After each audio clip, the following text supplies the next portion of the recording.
आणि आता महत्त्वाच्या बातम्या आपण पाहूया।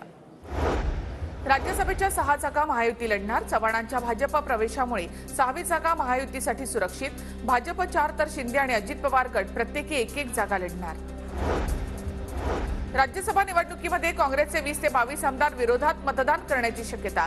20 ते 22 पैकी काही आमदार अशोक चव्हाणांच्या संपर्कात असल्याची सूत्रांची माहिती। अशोक चव्हाण 2 वर्षांपूर्वीच काँग्रेस सोडण्यासाठी धडपडत होते।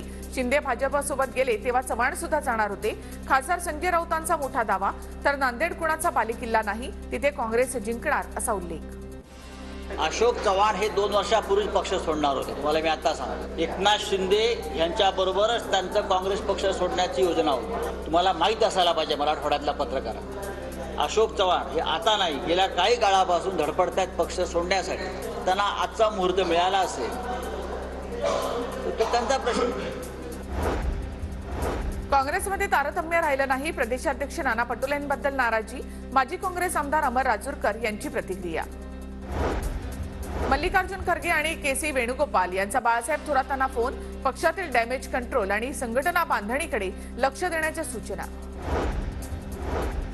काँग्रेस प्रभारी रमेश चेन्नीथला आणि शरद पवारांमध्ये बैठक। राज्यभरामध्ये वज्रमूठ सभा होणार। बैठकीत निर्णय। महाविकास आघाडीच्या जागा वाटपाबाबत पवारांशी चर्चा। चेन्नीथला यांची माहिती।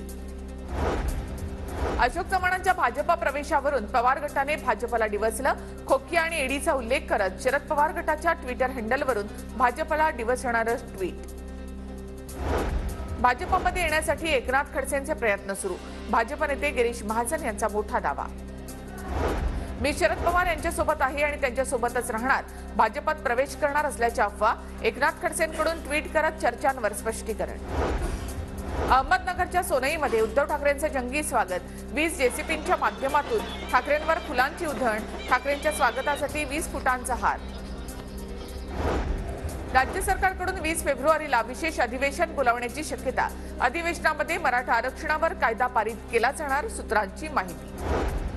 मराठा आंदोलकांकडून उद्या बीडसह महाराष्ट्र बंदची हाक। आरोग्य सेवा वगळता सर्व बंद ठेवण्यात येणार। उद्याचा बंद शांततेत होईल, मराठा आंदोलकांची प्रतिक्रिया। जरांगेंच्या उपोषणाचा आजचा 4था दिवस। जरांगेंची तब्येत खालावली। काल रात्री जालन्याचे जिल्हाधिकारी श्रीकृष्ण पांचाळ यांची जरांगेंना पाणी पिण्याची विनंती। ठाकरे गटाचे आमदार राजन साळवींच्या कुटुंबियांना मुंबई हायकोर्टाचा दिलासा। एसीबीने दाखल केलेल्या गुन्ह्यामध्ये साळवींच्या कुटुंबियांना अंतरिम जामीन मंजूर। 21 तारखेला पुन्हा सुनावणी होणार। माझ्या जीवाला धोका झाल्यास मुख्यमंत्री आणि गृहमंत्री जबाबदार असतील, खासदार राजन विचारेंचा आरोप। ठाण्यामधील गुन्हेगारांची परेड काढा, विचारेंची पोलिसांकडे मागणी।